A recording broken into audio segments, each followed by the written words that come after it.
pahlawan.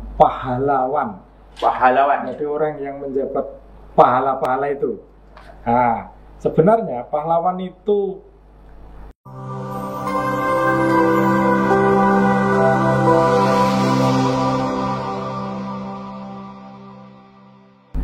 Assalamualaikum warahmatullahi wabarakatuh. Waalaikumsalam warahmatullahi wabarakatuh. Salam bela negara. Salam bela negara. Podcast PKN Talk hari ini bersama saya Nurrohman Daryanto.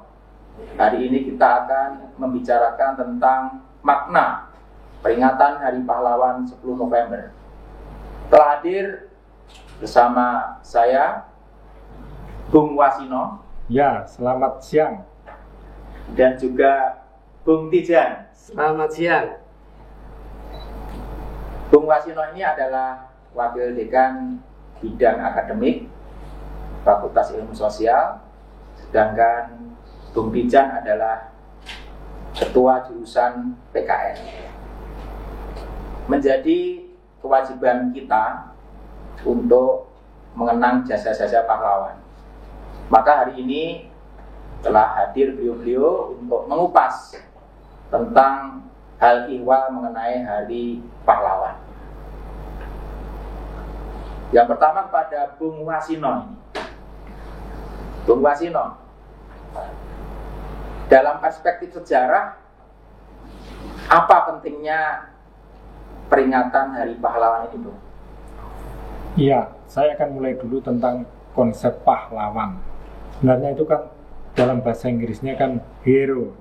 Hero. Nah, tapi di Indonesia itu sebenarnya konsepnya lebih tinggi lagi. Pahlawan. Jadi orang yang menjabat pahala-pahala itu. Nah, sebenarnya pahlawan itu sudah ada sebelum Belanda, sebelum Inggris dan sebagainya sudah ada pahlawan, karena di daerah-daerah, di desa-desa itu ada komunitas-komunitas yang dia menganggap sebagai hero, yang memimpin komunitasnya itu. Nah, itu bisa dari kalangan agama, dari kalangan pendidikan, dari kalangan militer, dulu bukan militer tapi laskar dan sebagainya. Nah, tapi selain Indonesia Merdeka itu, Soekarno kemudian mengeluarkan sebuah keputusan, Kepres nomor 316 tahun 1959, tanggalnya 16 Desember 1959, tentang Hari Pahlawan yang kita peringati besok tanggal 10 November. Lalu muncul itu pahlawan itu. Jadi pahlawan yang diformalkan. Pahlawan negara. Pahlawan nasional. Padahal pahlawan itu juga ada pahlawan-pahlawan di kampung-kampung, pahlawan di itu yang sebenarnya itu diherokan oleh masyarakat. Kalau Bung Wasino pahlawan di keluarga, pasti ya, Bung? Oh iya, pasti. Saya itu buat anak cucu saya itu pahlawan. Terima kasih Bung Wasino. Sekarang kepada Bung Tijan. Nah, ini makna pahlawan dalam perspektif pendidikan itu seperti apa nih, Bung? Ya, terima kasih Bung Nur sebagai host ya. Saya setuju dengan Prof. Wasino, Bung Wasino ya, bahwa pahlawan itu dari kata pahlawan, jadi orang yang berjasa, orang yang memiliki pahala bagi masyarakatnya. Ya, tetapi perspektif pendidikan mungkin berbeda dari perspektif sejarah. Kalau sejarah mungkin melihat dari masa lalu, ya. Tapi kalau pendidikan itu harus diarahkan kepada masa depan. Bagaimana caranya hero-hero itu bisa diciptakan, dihadirkan ya di dalam masyarakat melalui pendidikan. Jadi bagaimana peserta didik misalnya sejak PAUD itu sudah diberikan, ditanamkan nilai-nilai pahlawan, peduli, rela berkorban, berani, kemudian tidak merusak atau melanggar aturan dan sebagainya. Menghafal nama-nama pahlawan gitu ya, selain tentu nama-nama ikan karena kita negara maritim. Iya. Nama pahlawan perlu diperkenalkan sekaligus sebetulnya sebagai teladan mengenai bagaimana pribadi pahlawan yang dihafal itu. Jangan hanya sampai dihafal, karena Bung Hatta mengatakan pelajaran sejarah itu jangan hanya menghafal angka-angka atau peristiwa-peristiwa, tapi apa yang ada di balik peristiwa. Karena kalau hanya menghafal angka itu seperti memberi makan anak itu dengan makan batu. Mungkin perutnya penuh tapi tidak ada maknanya. Ya. Oke. Sekarang 10 November sebagai Hari Pahlawan. Nah, Bung Wasino ini adalah sejarawan. Tepat ya, sejarawan gitu ya. Sejarawan. Meskipun ada sejarawan terus supaya luluh menjadi sejarawan. Nah, ini pelajaran bahasa Indonesia itu yang sejarawan dari UNES. Nah, ini kita seperti apa atau peristiwa 10 November itu, latar belakang dan sebagainya. Bagaimana itu Bung Wasino tentang peristiwa 10 November itu sendiri? Peristiwa 10 November itu sebenarnya kan didasarkan pada euforia Indonesia merdeka. Jadi 17 Agustus 45 ketika Soekarno-Hatta menyatakan kemerdekaan di Pegangsaan Timur nomor 56 Jakarta itu menimbulkan suara yang disambut dengan riuh, gembira dan sebagainya. Dan satu hal yang dipahami oleh kaum anak-anak muda terutama, dan kita harus tahu bahwa revolusi kemerdekaan itu revolusi anak muda sebenarnya. Maka si Ben Anderson mengatakan bahwa revolusi Indonesia itu adalah revolusi pemuda. Revolusi pemuda. Tunggu dulu. Ya. Ben Anderson juga mengatakan bahwa aneh ya, yang namanya bangsa imajiner itu mereka nggak saling kenal mengenal, tapi rela berkorban. Contohnya yang di Surabaya itu ya, Bung. Iya, tidak mengenal, tapi dia mempunyai bayangan. Karena apa? Dia itu dalam satu nasib yang sama, menghadapi common enemy di bawah satu penindasan yang sama, di bawah kolonialisme dan kapitalisme. Sehingga walaupun mereka ada yang tinggal di Batavia, di Surabaya, dia mempunyai imajinasi yang sama tentang bangsa Indonesia. Nah, itu euforia itu kemudian menimbulkan semangat pemuda untuk melucuti senjata pasukan Jepang.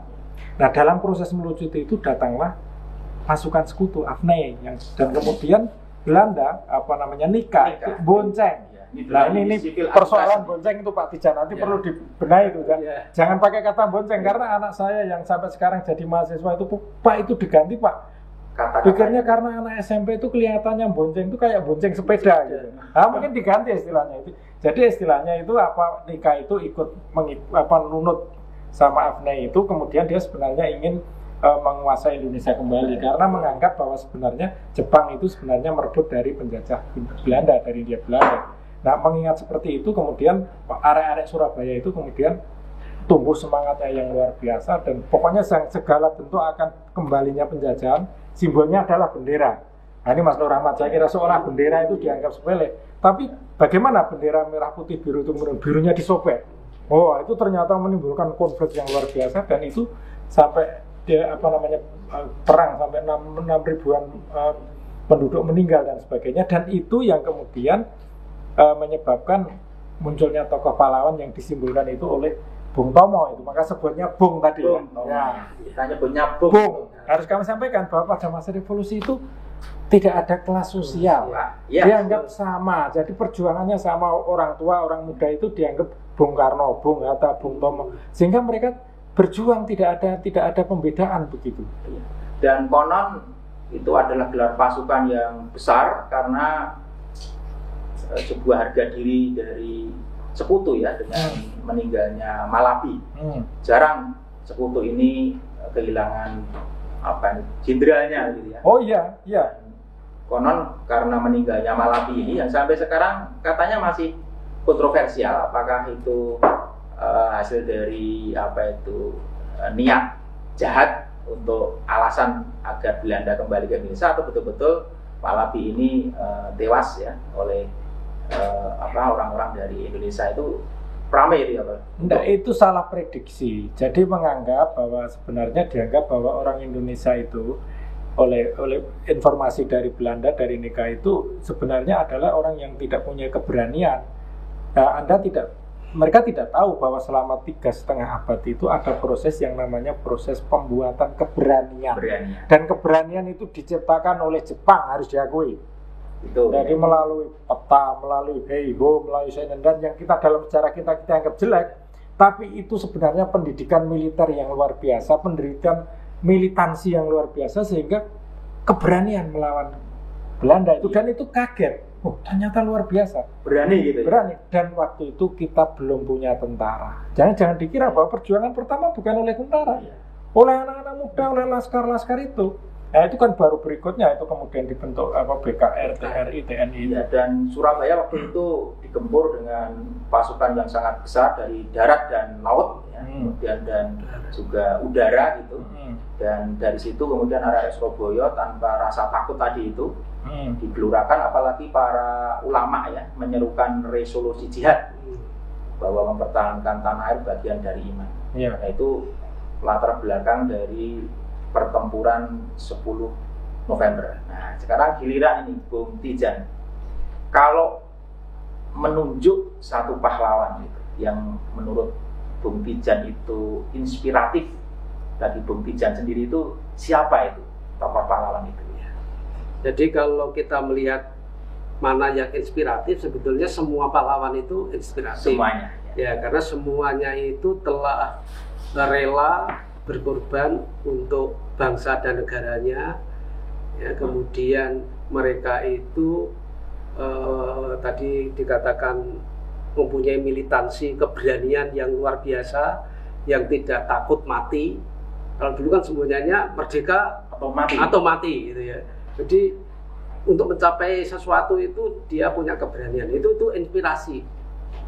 Masyarakat atau generasi muda sekarang itu juga perlu ditanamkan itu sikap-sikap itu, sikap berani mati, militansi, ya. Walaupun dalam hal ini memang harus hati-hati karena militansi terhadap apa dulu, terhadap bela negara, bela negara. Batasannya kepada bela negara. Nah, kalau saya misalnya yang inspiratif sekali itu adalah kalau yang secara umum itu Bung Hatta. Bung Hatta sudah disebut oleh Prof. Wasino.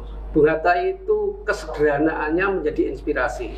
Walaupun dia itu wakil presiden, untuk membeli sepatu yang didam-damkan tuh sampai akhirnya dia melepas jabatan sebagai presiden itu, wakil presiden itu tidak tercapai, yaitu membeli sepatu Billy. Ya.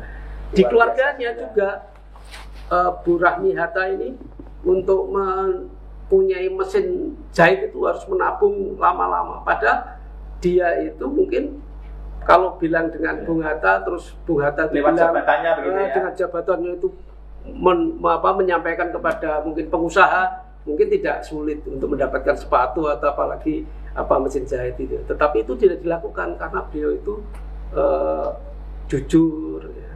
Inspirasinya itu jujur, sederhana, dan tidak mau menyalahgunakan jabatan. Yang itu sekarang ini mungkin banyak dilakukan oleh para pejabat. Sampai itu dituliskan ya dalam sebuah lagu yang cukup indah oleh Iwan Fals ya, tentang ketika Bung Hatta berpulang kepada Tuhan itu. Nah, untuk Bung Wasino, pahlawan yang menginspirasi Bung Wasino sehingga mungkin yang menginspirasi perjuangan Bung Wasino di dalam bidang kehidupan sampai sejauh ini menjadi profesor gitu ya. Itu siapa nih Bung untuk pahlawan yang menginspirasi? Ya kalau saya untuk menjadi profesor, pahlawan saya kakek saya Kiai Ahmad Zahid. Ahmad Zahid. Ya, tapi kalau dalam konteks pahlawan Indonesia, saya selain Hatta saya kagum kepada Jenderal Sudirman. Jadi Jenderal Sudirman itu tadinya seorang guru. Kemudian dia belajar di peta pembela tanah air. Kemudian dia mengangkat senjata. Dan dalam proses mengangkat senjata itu dia tidak ingin menjadi jenderal, tidak apa. Dan kemudian dia teguh dalam pendirian. Dia tidak mudah percaya pada Belanda. Sehingga ketika Soekarno ditangkap di Jogja, maka Jenderal Sudirman tetap dia berjuang bergerilya bersama rakyat. Betul. Dan saya dulu beruntung karena bersama rekan-rekan Akmil Magelang itu menelusuri rute Panglima Sudirman, Latsitarda namanya, program wajib bagi para taruna-taruna Akmil ya sebelum kemudian diwisuda adalah menelusuri tempat-tempat ketika Sudirman itu berjuang ya, untuk mempertahankan NKRI. Dan Anda tahu bahwa Sudirman itu adalah pengagum Diponegoro. Nah, sehingga taktik-taktik perangnya itu ada supet orang dan sebagainya, dia membaca tentang babat Diponegoro, tentang cerita-cerita Diponegoro sehingga menginspirasi bagi Sudirman untuk berjuang itu. Nah, ini tentang Diponegoro itu, Bung Wasino. Ada buku baru yang cukup kemudian dibaca banyak orang karena ternyata perang Diponegoro yang sering disebut dengan perang Jawa gitu ya. Karena hebatnya dan apa itu dasarnya perang itu sampai kemudian Belanda pahit untuk membiayai para pasukan itu. Konon malah pasukan Diponegoro ini juga dibantu oleh Janissary, pasukan khusus dari Turki Utsmani, itu dari buku yang baru. Tapi tentang Diponegoro ini, karena kebetulan kita berada di Jawa Tengah, Diponegoro menjadi nama dari Kodam Jawa Tengah ini. Nah, tentang Diponegoro sendiri bagaimana tuh lanjutnya, Prof? Ya, Diponegoro itu kan sebenarnya seorang pangeran ya, dan dia sebenarnya sudah enak kalau dia sudah menerima aja lah jabatan jadi nanti akan menjadi pejabat di Yogyakarta, tapi dia merasa bahwa tanah leluhurnya, kuburan leluhurnya, dia merasa didesak tanah-tanah yang sudah disewakan kepada pengusaha Belanda, sehingga Diponegoro itu tidak setuju terhadap kesepakatan yang dibuat oleh Patih dan Werjo. Nah, akhirnya terjadi perlawanan itu. Tapi saya ingin menyebut tentang mengenai pasukan Turki itu tidak benar. Yang benar bahwa ada ulama-ulama keturunan Turki itu memang di Yogyakarta itu dia kan ada tradisi di istana itu bahwa untuk pangeran-pangeran ini ada yang selain dididik di istana, kemudian juga bisa dididik di pesantren-pesantren. Tidak hanya, nanti juga Raden Mas Said misalnya itu juga dididik di pesantren juga. Jadi ternyata pesantren dengan istana itu punya hubungan erat, terutama untuk mendidik karakter. Jadi istilahnya ulama umarok gitu ya, kalau konteks itu. Ya. Nah, sekarang untuk Bung Tijan kaitannya dengan Diponegoro ini, masih ingat ketika dulu masih di sekolah itu, kalau suruh gambar pahlawan itu salah satunya adalah Diponegoro dengan kekasan keris di depan, kemudian memakai semacam ini kayak surban ya, Utsmani ya. Iya, memang kalau Mas Nur Ahmad ya, kalau kita lihat memang untuk periode-periode itu pengaruh surban cukup tinggi. Jadi tidak hanya Diponegoro, Imam Bonjol juga pakai surban, dan kalau pakai kuplok itu kan baru 20. Itu menunjukkan keterbukaan bangsa kita ya. Iya, Mas Asy'ari juga pakai surban. Ya. Baik, untuk Bung Tijan kaitannya dengan Diponegoro, sering di dalam pembelajaran di kelas itu menyebut tokoh, katakanlah Diponegoro gitu. Sebenarnya maksud dari pendidik atau guru ketika mengangkat tema itu diberikan sebagai bahan tematik kepada murid itu tujuannya apa itu, Bung Tijan? Jadi pertama, kalau tadi dikatakan Diponegoro itu pahlawan ya, istilahnya dari Jawa Tengah, maka murid-murid ya, anak-anak di Jawa Tengah ini diharapkan juga bisa meneladani dari perilaku Diponegoro. Pertama tadi seperti dikatakan oleh Prof.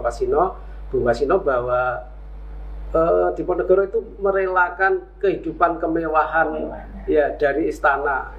Kemudian dia rela berkorban untuk melawan ketidakadilan ya, melawan kekuatan-kekuatan yang tidak produktif untuk rakyat ya. Oleh karena itu, maka itu ingin ditanamkan oleh guru-guru itu supaya nilai-nilai kesederhanaan, nilai-nilai keberanian melawan ketidakadilan, melawan penindasan itu kepada siswa-siswa kita, supaya siswa-siswa kita itu juga menjadi warga negara yang baik. Civic responsibility gitu ya. Nah, begini Bung Wasino, konon yang namanya perang Diponegoro itu salah kalau membayangkan itu perangnya antara orang-orang bule-bule itu dengan orang Jawa. Karena konon pasukan dari Hindia Belanda ini juga ada dari Jawa. Apa ini yang kemudian dikatakan bahwa orang harus berhati-hati karena pengecut, pecundang itu juga bisa muncul kapan saja gitu, seperti periode pada masa itu. Ya, sebenarnya mengatakan pengecut atau pecundang itu karena perspektifnya masa sekarang. Kalau perspektifnya masa itu tidak pengecut juga, karena sebenarnya perang Diponegoro itu sebenarnya bagian dari konflik keluarga di Jawa sejak tahun 1755, 1757, dan seterusnya sampai dengan abad 19 itu, 1828. Jadi sebenarnya konflik antara Solo, Jogja, perjanjian Giyanti itu dan antara Belanda itu masuk, VOC itu masuk. Dulu kan VOC, terus kemudian itu Belanda. Nah, sebenarnya yang salah satu yang digunakan oleh Belanda untuk melawan Diponegoro itu juga pasukannya Mangkunegaran. Nah, kenapa pasukan Mangkunegaran itu perspektifnya orang Mangkunegaran, dia dapat untung karena begitu dia perang melawan dia dapat hadiah. Karena Mangkunegaran itu juga merasa disingkirkan oleh Kasultanan dan Kasunanan, sehingga dia bagiannya sedikit gitu loh. Itu kalau perspektif situ. Konspiratif gitu ya. Iya, jadi itu sama. Ya, jadi tapi begini, persoalannya memang itu Belanda betul-betul pandai memahami bagaimana situasi konflik di Jawa dan juga di tempat-tempat lain. Nah, itu catatan untuk para pemuda sekalian. Bayangkan Belanda yang negaranya kecil itu kok bisa mampu menguasai Indonesia yang cukup luas. Jadi kalau orang yang belajar filsafat politik itu sudah dikaji sejak zaman abad ke-5 sebelum Masehi ya. Plato, Aristoteles dan seterusnya. Sedangkan sejarah kita baru abad ke-5 itu ya. Sehingga mereka itu apa? Seperti Francis Bacon bahwa yang namanya ilmu pengetahuan termasuk ilmu politik itu adalah knowledge. Knowledge-nya itu adalah power. Nah, itu catatan bahwa ilmu itu adalah power. Nah, sekarang kembali ke Bung Tizan. Dulu mata pelajaran sejarah itu secara khusus muncul. Bahkan dulu kata-katanya itu pemberontakan Diponegoro.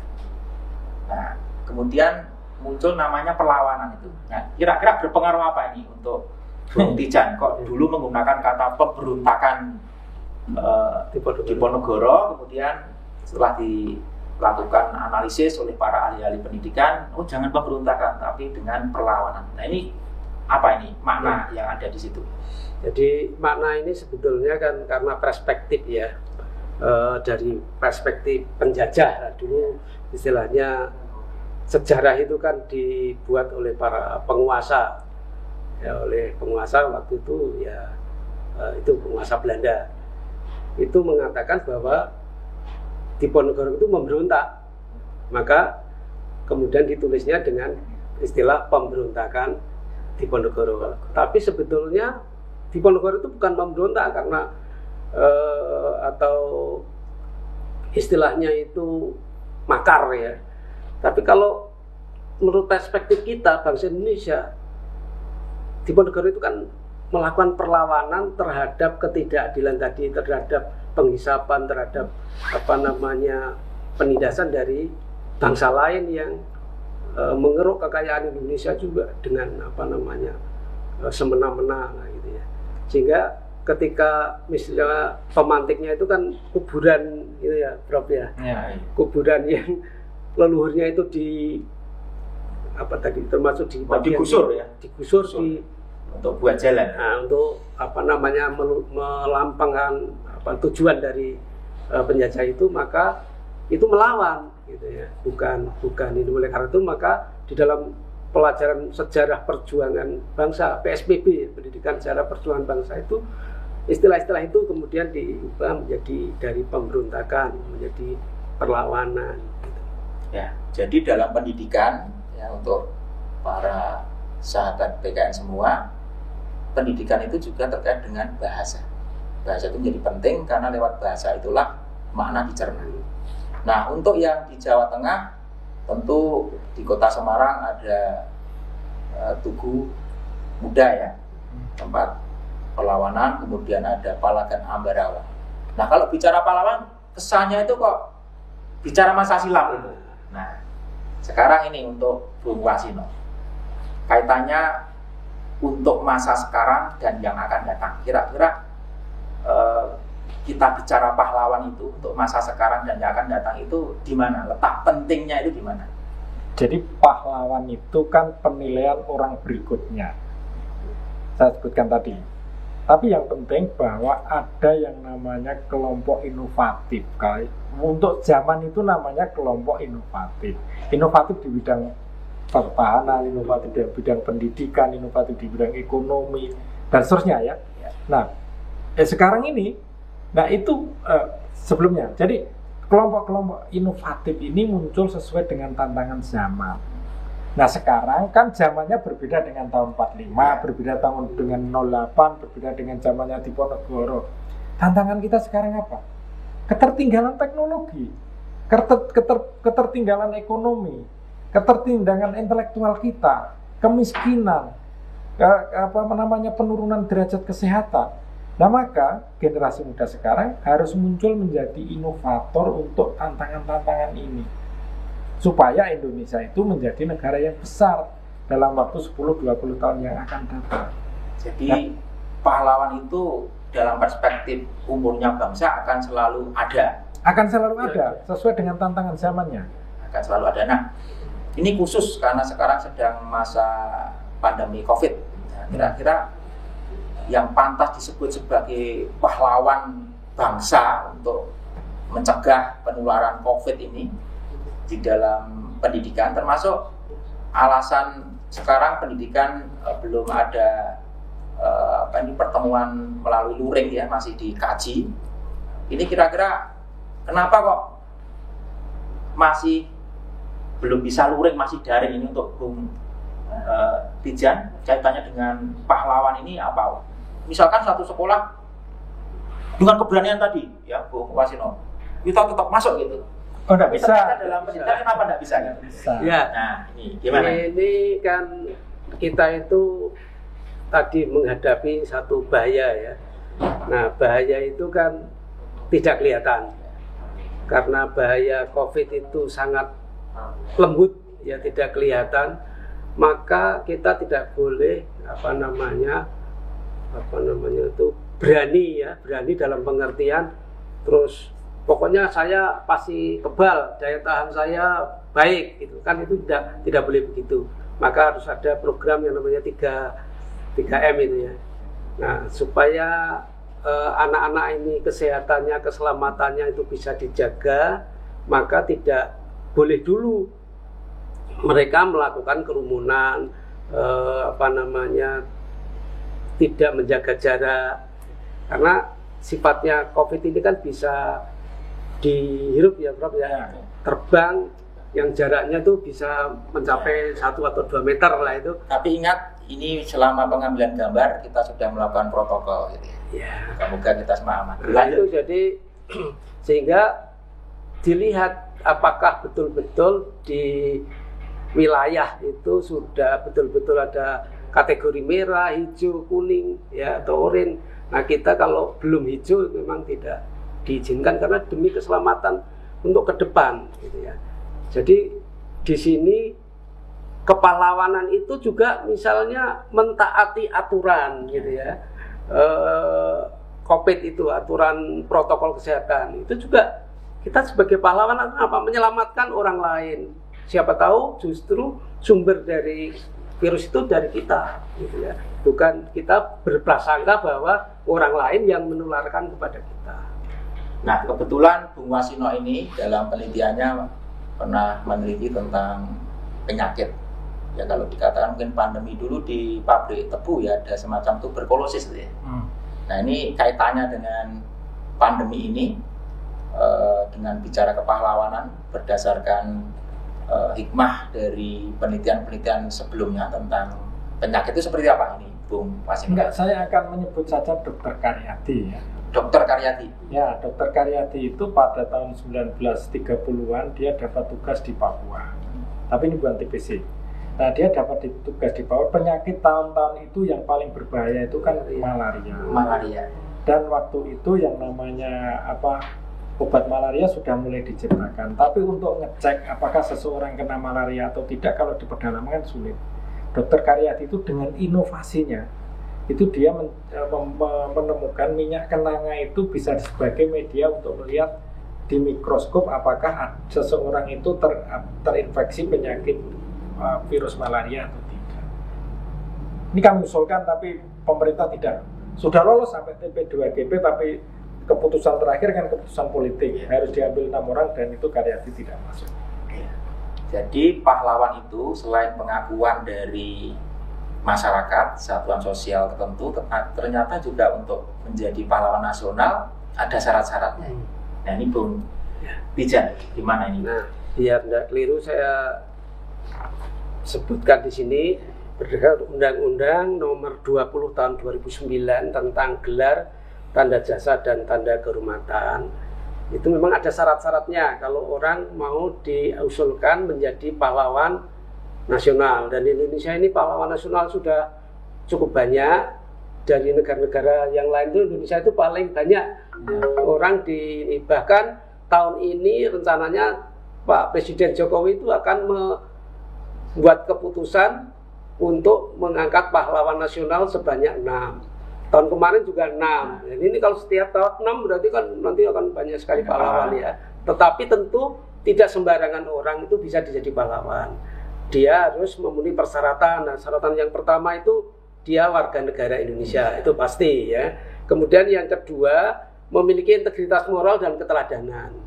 Jadi ini penting untuk nanti juga ditanamkan kepada peserta-peserta didik kita kalau kita jadi guru, dosen, dan mungkin orang tua juga perlu menanamkan integritas moral itu. Karena pahlawan kan tentu tidak boleh tercela ya. Itu Pribadiannya yang terpuji. kemudian berjasa terhadap bangsa dan negara. Tentu berjasanya itu juga luar biasa, memang jasa besar ya, bukan hanya jasa-jasa yang kecil. Kemudian berkelakuan baik dan setia terhadap bangsa dan negara, tidak mengkhianati ya, bangsa dan negaranya. Nah, ini sebetulnya kalau dilihat dari ciri-cirinya ini, kalau disederhanakan sebetulnya bisa saja setiap orang itu bisa menjadi pahlawan. Tetapi tentu harus luar biasa dan berguna bagi bangsa dan negara yang lebih luas gitu. Dan hebatnya Indonesia itu pahlawan itu sudah lintas jenis kelamin atau lintas gender. Jadi di Indonesia kita kenal ada Kartini, ya, kemudian Cut Nyatin, pahlawan perang yang luar biasa, ada Dewi Sartika, Martina Yaharu. Ya. Nah, ini kaitannya dengan wanita dan pahlawan, loh. Gitu, untuk Bung Wasino ini pahlawan ternyata tidak mengenal gender, tidak mengenal jenis kelamin. Ini dalam tinjauan sejarah di Indonesia itu semestinya persoalan gender itu tidak perlu mencari sumber-sumber dari negara yang lain, karena kita kaya dengan bukti-bukti sejarah tentang keterlibatan wanita di dalam kehidupan publik. Nah, ini untuk pahlawan wanita ini menurut Bung Wasino itu siapa yang dari sekian itu yang cukup membuat terinspirasi dan ada hal yang kemudian patut untuk dikembangkan sikap-sikapnya gitu? Ya, saya termasuk pendukung era Kartini. Ya, bukan apa-apa, tapi saya melihat memang. Tunggu dulu Bung. Ya, Kartini itu pahlawan yang kemarin sempat memunculkan, ya ini watak yang nggak boleh istilah dilakukan, karena kemudian diambil adalah Kartini mau dimadu gitu. Nah, ini apa ada hubungannya dengan itu, Bung Wasino? Enggak, pertanyaannya enggak ada hubungannya kepahlawanan dengan mau dimadu. Ya. Oh, tidak usah Kartini, sekarang banyak wanita yang dimadu juga, dan yang bikin memadu juga bapak-bapak itu. Pak Ijan tuh kalau diberi kesempatan juga mau kan begitu. Termasuk saya. Itu pahlawan kan nanti ya? Itu tinggal melihatnya saja ya. Ya, kalau misalnya Raja-Raja Majapahit, Raja Sultan Agung, istrinya juga lebih dari satu. Sultan Agung menikah lebih dari satu istri jadi pahlawan. Iya. Ya, kenapa? Itu persoalan lain. Tapi yang ingin saya katakan dengan karena menyebut wanita Kartini, itu saya melihat ide-ide besarnya pada zaman ketika wanita Indonesia masih di bawah berpikir di bawah feudalisme dan ketradisionalan. Dia muncul ide-ide besar dan ide-idenya itu berpengaruh dalam berviral sampai sekarang gitu. Itu yang saya lihat. Jadi dia orang Jawa, orang Jepara, dia punya pengaruh yang luar biasa. Dia surat-suratan dengan orang Belanda. Ide-ide besarnya itu muncul dan dia ingin keluar, yang kemudian orang menyebut sebagai gerakan feminisme. Nah, di sini satu hal tentang feminisme dari Kartini, kalau negarawan dulu filsuf Plato itu mengatakan bahwa neogenetik dari negara adalah keluarga, dan Kartini itu menyatakan bahwa fungsi dari wanita bukan untuk menyayangi pria, tetapi dia sebagai guru pertama, dan keterampilan itu adalah bisa memasak dan menjahit. Jadi kalau para pemuda sekalian melihat ini, ayo keterampilan memasak dan menjahitnya itu jangan ditinggalkan, karena itu bagian dari hal penting yang dikemukakan oleh Kartini. Nah sekarang kepada Enggak, tentang memasak. memasak. Memasak harus didekonstruksi ulang. Sekarang ini memasak itu menjadi pekerjaan yang luar biasa. Ya. Menjadi chef terkenal gitu. Iya. Nah, jadi kan ini harus dulu mikirnya masak itu memasakkan untuk suami. Iya, untuk keluarga. Ya, ternyata memasak itu sekarang bisa dikonstruksi, memasak itu bisa untuk kepentingan pelayanan yang lebih besar. Masakan sekarang ini misalnya Indonesia itu kan dijajah masakan toh. Anak-anak muda ini masakan Jepang, masakan Korea. Sudah kita ayam Amerika, fried chicken misalnya. Tapi bagaimana dengan konsepnya memasak Kartini itu supaya masakan Jawa itu menjadi go internasional? Itu sudah jadi pahlawan itu. Berarti identitas nasionalnya terangkat. Terangkat. Ya. Baik, untuk kaitannya dengan ini, salah satu keterampilan dari termasuk menjahit itu dalam pengertian pakaian ya. Iya. Itu batik. Batik. Batik itu sudah terangkat menjadi warisan dunia misalnya gitu. Nah, ternyata pikiran Kartini begitu diurai, semuanya sekarang sudah terbukti gitu ya. Iya. Bahwa apa yang dipikirkan bahwa wanita itu pendidik pertama, dia harus memiliki keterampilan utama yaitu menjahit, memasak sebagai bagian keharmonisan keluarga itu. Nah, sekarang kaitannya dengan Bung Tijan ini tentang pendidikan kepahlawanan ini, cara mengevaluasi kalau pemuda itu mengenal tentang pahlawannya. Kan di dalam penyampaian materi ada. Kalau untuk mengevaluasi itu kira-kira evaluasi terkait dengan materi kepahlawanan itu apa kira-kira? Ya. Sebelum itu saya ingin menambahkan tadi dari Prof. Pasino bahwa ide pemikiran itu menjadi juga salah satu syarat khusus untuk menjadi pahlawan nasional. Dan ide Kartini yang tadi termasuk Bung Nur itu menyampaikan memasak ya, menjahit, bahwa itu harus menjadi tugas seorang ibu. Alhamdulillah saya di rumah itu anak-anak itu semuanya masakan yang terenak itu adalah masakan ibu. Jadi sehingga itu juga bisa dijamin kesehatannya, dijamin higienis ya. Itu isinya hemat, itu luar biasa. Jadi itu juga ibu itu sebagai seorang pahlawan juga gitu ya. Nah, untuk mengevaluasi itu memang kita tidak hanya menggunakan hafalan ya atau pengetahuan. Misalnya hafal semua pahlawan, tapi perilakunya tidak ada yang menunjukkan kepahlawanan. Nah, maka dari situ penilaian itu harus mencakupi 3 ranah. Ya. Ranah pengetahuan, ranah sikap, dan ranah keterampilan. Nah, keterampilan ini juga berkait dengan bukan hanya keterampilan yang seperti kalau olahraga itu bisa melempar dengan sekian, ini lari dengan kecepatan sekian gitu ya. Tapi lebih pada penerapan nilai-nilai dalam suatu perilaku ya, perilaku. Nah, oleh karena itu observasi gitu ya. Anak-anak itu dibuatkan rubrik untuk mengobservasi ya perilakunya sehari-hari, kemudian bisa produk tadi misalnya dia disuruh menganalisis kasus-kasus tentang kepahlawanan itu, kemudian bagaimana sikapnya dan bagaimana itu ditulis ya, ditulis dalam suatu laporan atau poster atau mungkin lagu atau mungkin video gitu ya. Video apa saja yang sesuai dengan karakteristik atau minat dari peserta didik, dari anak. Jangan menilai itu semua dinilai sama gitu. Setiap orang punya hobi misalnya, punya minat, bakat, itu disesuaikan itu. Tugas itu jangan disamarata untuk semua siswa atau semua mahasiswa, tapi bisa disesuaikan dengan tadi bakat-bakatnya. Sehingga kalau bakat melukis misalnya, itu dia diberi tugas yang membuat poster atau lukisan yang menggambarkan tentang nilai-nilai kepahlawanan tadi. Itu saja. Nah, baik, ini untuk Bung Wasino, dengan berkembangnya metode di dalam sejarah, seringkali kemudian tokoh itu berdasarkan sejarah kontroversial dipersoalkan itu. Nah, ini kaitannya untuk tetap sebuah yang sudah ditetapkan sebagai pahlawan itu Bagaimana kalau kemudian dilihat secara sejarah ternyata ada kontroversial terkait dengan tokoh-tokoh? Kira-kira bagaimana di dalam Jadi perspektif sejarah? ini ada dua hal. Saya menyangkut ke pembelajarnya. Sebenarnya kalau ada tokoh kontroversial itu untuk pembelajaran sejarah dan saya kira pendidikan lain itu bagus juga, karena itu dibuat anak itu menjadi berpikir kritis.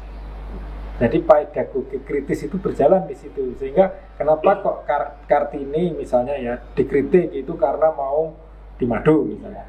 Nah, lalu kemudian anak diajak berpikir mengenai historisitas sejaman, bagaimana tekanan apa yang namanya agama yang begitu kuat sehingga keluarga dan sebagainya. Tapi kan tidak ada manusia yang sempurna. Nah, mana yang akan diambil? Tidak ada tokoh yang sempurna kecuali Nabi Muhammad. Tapi Nabi Muhammad pun bisa dikritik juga. Nabi Muhammad itu tidak ahli teknologi komputer, misalnya kan begitu. Nah, tapi kan yang sempurna kan hanya Nabi ya. Jadi kalau kita mempahlawankan manusia bukan Nabi, itu berarti tetap ada kekurangannya lah. Untuk kepentingan pendidikan yang kita lihat kan aspek-aspek positifnya. Nah, negatifnya itu dipelajari. Kalau mau jadi pahlawan baru, yang negatif tidak diulang kan begitu. Nah, itulah pentingnya kalau dalam kajian sejarah dan filosofis itu mempelajari epitaf. Epitaf itu batu tulis ketika orang meninggal. Ya, dia mau mengungkapkan tentang kata-kata mutiara apa gitu. Dan kita pun sebenarnya juga dituntut sebagai pendidik, kemudian sebagai anggota masyarakat untuk memberikan kesan kepada yang lain, karena pahlawan itu terbuka buat kita semua gitu. Nah, di bagian ini pesan dari Kak Tijan kepada generasi muda dengan peringatan Hari Pahlawan, apakah harus besok upacara apa tidak, itu nggak usah pakai upacara seterusnya, itu ya di rumah saja, dan bagaimana atau dengan apalah gitu. Atau mengapa selama ini kok dengan upacara itu sebenarnya maksudnya bagaimana? Upacara itu kan suatu aktivitas yang mendidik ya, tujuannya kan untuk mendidik. Nah, nilai-nilai pendidikan di dalam upacara itu antara lain tadi menghormat bendera, misalnya menghafal Pancasila, membaca Pancasila, pembukaan Undang-Undang Dasar 45, kemudian baris, kemudian dalam berbaris itu dia harus berdiri. Ya, berdiri itu mungkin dalam waktu ya setengah jam, bahkan mungkin sampai lebih dari itu. Itu juga mendidik supaya dia mempunyai daya tahan ya. Di samping nilai-nilai rohani atau nilai mental, juga ada nilai-nilai fisik yang kesehatan jasmani dan sebagainya, kekompakan dan sebagainya. Itu jadi upacara itu penting ya. Misalnya tadi simbol menghormat bendera. Menghormat bendera itu kan bukan sekedar kain yang berwarna merah putih gitu ya, tapi di dalam bendera itu sebetulnya melambangkan kejayaan bangsa. Kemudian dulu perjuangan untuk mempertahankan bendera seperti tadi yang diceritakan di Hari Pahlawan, Bung Tomo dan kawan-kawan menyobek bendera biru itu kan dilandasi dengan pengorbanan, keberanian yang luar biasa. Nah, itu nilai-nilai itu yang sebetulnya ingin ditanamkan oleh para guru dan pendidik kita. Untuk Bung Wasino. Enggak, saya bicara upacara dulu ya. Iya, upacara. Jadi seperti apa upacara itu sebenarnya sebuah pendidikan pada masa Jepang. Ya. Jadi sebelum Jepang itu tidak ada pendidikan di Indonesia, itu zaman kolonial, tradisi Inggris, tradisi Belanda itu upacara. Karena militeristik memang. Jadi memang itu sisa-sisa pendidikan Jepang yang itu upacara, dan di Jepang sendiri sudah tidak ada pendidikan dengan upacara, itu sudah tidak ada. Tapi yang upacara militer. Nah, militer itu upacara. Nah, tapi begini, mungkin upacara di Indonesia itu betul yang dikatakan Pak Tijan, itu sebenarnya strategi untuk napak tilas, mengingat-ingat. Hanya gini, upacaranya itu banyak yang anakronistis. Apa yang saya maksud dengan anakronistis? Upacaranya itu isinya sama, padahal peristiwanya berbeda. Ini berbeda misalnya dengan upacara di dalam keagamaan. Mas Nur, misalnya kita naik haji Pak Tijan ya. Itu kan ketika upacara umroh, upacara tawaf, upacara sa'i kan beda-beda. Karena itu mengingat, oh ini kalau pas tawaf itu kan mengingat zaman Nabi Ibrahim ya, itu meneruskan. Tapi ketika lain lagi, itu cerita lagi. Nah, tapi di Indonesia ini, misalnya memperingati 28 Oktober, itu kan belum ada Pancasila. Tapi tetap membaca Pancasila, itu kan anakronistis. Nah, itu saya kira perlu didekonstruksi. Jadi kapan upacara kalau mau napak tilas, maka upacara itu harus didekatkan dengan peristiwanya. Begitu. Nah, kan kita tidak sadar bahwa upacara 2 Mei Hari Pendidikan Nasional kok membaca Pancasila. Pancasila baru 18 Agustus 45. Nah, undang-undang harusnya yang dibacakan itu ya peristiwa pada saat itu. Kan mengingat seperti orang haji itu kan begitu.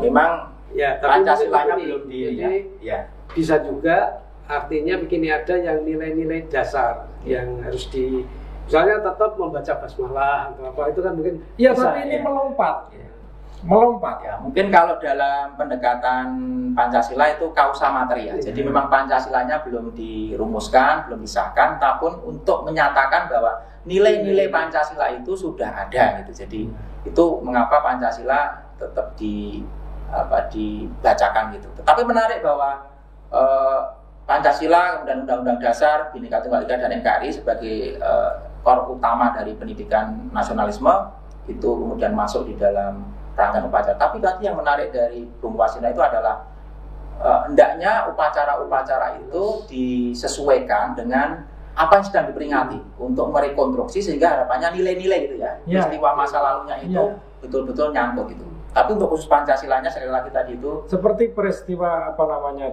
Oktober. Itu kan pahlawan-pahlawan yang gugur itu kan muncul. Tapi ini kan tidak muncul di 28 Oktober gitu. Ya, jadi untuk Pancasilanya tetap karena dia sebagai kausa materia, tetapi rangkaian upacaranya harus menyesuaikan dengan tema-tema yang sudah terjadi. Nah, ini yang terakhir ini untuk Bung Wasino dan Bung Tijan. Pesan-pesan kepada generasi muda kaitannya dengan Hari Kepahlawanan besok, terutama ini masih dalam masa pandemi. Ini pesan-pesannya apa ini terhadap generasi muda? Jadi dimulai dari Bung Wasino. Bacalah biografi pahlawan. Ambillah nilai-nilai perjuangan yang dia ambil. Kemudian nilai-nilai itu Anda terapkan pada pada saat sekarang, bukan pada faktualnya, bukan pada fakta-faktanya, tapi pada nilainya. Nilai-nilai itu apa? Misalnya rela berkorban. Nah, coba sekarang berapa orang yang rela berkorban di Indonesia ini? Semua menunggu SPJ. Nah, berapa orang yang rela berkorban? Berbuat orang altruis misalnya, berbuat orang lain bahagia, dia akan bahagia. Dulu pahlawan tidak memberitakan, loh, saya sudah berjuang ini. Sekarang berbuat siji itu diumumkan. Karena situasi harus diumumkan, harus diberitakan. Padahal pahlawan dia berbuat kebaikan tidak akan diberitakan. Itu namanya altruis. Altruis ya. Sama utility. Terus sekarang ini juga saya kira juga yang penting untuk bersaing ke tingkat dunia itu mengenai kedisiplinan. Apa dia harus mencapai apa keseriusan. Saya kira mahasiswa perlu itu. Jangan hanya mengejar, wah saya harus nilai apa, tapi tidak diikuti dengan kemampuan. Wah, ada nggak mahasiswa yang mengatakan, Pak saya nggak mau berani apa, karena apa? Saya merasa bahwa pekerjaan saya tidak layak bawa nilai A. Ada yang begitu nggak kira-kira? Iya. Nah, oke. Menarik itu ya. Menarik. Nah, sekarang untuk menjadi pahlawan tadi itu kan perlu adanya kompetensi. Nah, kompetensi ini melalui pendidikan. Nah, pesannya dari Bung Tijan selaku pelaku pendidikan di kewarganegaraan ini, kompetensi apa yang perlu dipersiapkan oleh para generasi muda agar entah besok diakui sebagai pahlawan atau tidak, tetapi hidupnya itu betul-betul bermanfaat bagi yang lain. Ya, jadi saya kembali kepada di awal tadi, sebetulnya dalam perspektif pendidikan itu setiap orang bisa menjadi pahlawan, ya. Dan oleh karena itu nilai-nilai kepahlawanan itu setuju Bung Wasino bahwa nilai-nilai kepahlawanan itu yang harus diajarkan. Nah, kemudian bahwa seorang pahlawan itu tentu akan penuh kompetensi, ya, mempunyai kompetensi yang luar biasa. Nah, kompetensi itu perlu pelajari, ya, perlu dilatihkan, perlu kembangkan. Nah, kompetensi-kompetensi yang sekarang dibutuhkan itu kalau menurut WHO itu menurut perspektif pendidikan abad 21 itu kan ada 4C, ya. ada critical thinking. Jadi ada UNESCO. Ya UNESCO ya, bukan bukan kesehatan. Jadi untuk UNESCO itu kan menyampaikan Pak C itu ya, dan sekarang. Jadi critical thinking, berpikir kritis. Jadi tidak melihat fakta begitu saja, tapi harus mempelajari lebih lanjut, menelusur sehingga ketemu apa yang sebetulnya itu terjadi. Jangan seperti misalnya terima hoax itu diterima begitu saja. Jadi harus kritis. Kemudian komunikatif. Nah, zaman sekarang memang kita harus bisa berkomunikasi dengan baik, ya, termasuk menggunakan bahasa komunikasi internasional misalnya. Itu juga begitu, karena salah komunikasi itu bisa menjadi konflik, bisa menjadi perpecahan dan sebagainya. Kemudian kreatif, ya, inovatif, kreatif. Jadi suka mencipta sesuatu. Ya, generasi muda itu juga harus bisa mencipta sejarah, gitu ya. Sejarah dirinya, sejarah keluarganya, sejarah bahkan untuk masyarakat dan bangsanya. Kemudian yang terakhir itu kolaboratif, bisa bekerja sama. Tidak ada sesuatu yang besar itu bisa dikerjakan sendiri. Jadi kita harus mau berbagi dengan orang lain dan saling mengisi. Jadi ada yang prinsip yang harus kita pegang itu bahwa tidak ada orang yang paling pinter atau paling baik gitu ya, paling benar gitu ya. Tapi juga tidak ada orang yang paling jahat, paling buruk ya. Artinya di dalam kebaikan orang-orang yang baik itu pasti ada keburukannya juga. Orang-orang yang jelek, yang misalnya jahat, itu juga punya kebaikan-kebaikan, dan itu harus bisa saling berbagi, saling mengisi. Saya kira begitu. Oke, untuk penutup untuk Bung Wasino, untuk Hari Pahlawan besok, kata-kata yang pendek, apa yang mesti dilakukan oleh generasi muda? Berjuang tiada henti. Berjuang tiada henti. Untuk Bung Tijan, belajar sejarah dan belajar tentang kehidupan apapun yang dihadapi harus dijawab dengan kerja keras. Ya. Jadi memperingati Hari Pahlawan adalah membaca semangat zaman, dan zaman terus berganti, tetapi pemuda adalah pemilik zamannya dengan semangat zamannya. Dengan memperingati Sumpah Pemuda, dengan memperingati Hari Pahlawan, harapannya masa depan akan bahagia. Dan terima kasih kepada Bung Wasino dan Bung Tijan. Kami sudah mendiskusikan PKN Prok ini, para sahabat PKN yang kemudian mengambil hikmah. Sampai ketemu di podcast berikutnya. Jangan lupa subscribe ya. Terus nantikan pembicaraan-pembicaraan hangat yang cukup aktual dengan lintas bidang, karena ciri khas PKN adalah multidisipliner. Sampai ketemu. Akhirul kalam. Wassalamualaikum warahmatullahi wabarakatuh. Waalaikumsalam warahmatullahi. Salam bela negara. Salam bela negara. Selamat Hari Pahlawan tahun 2020.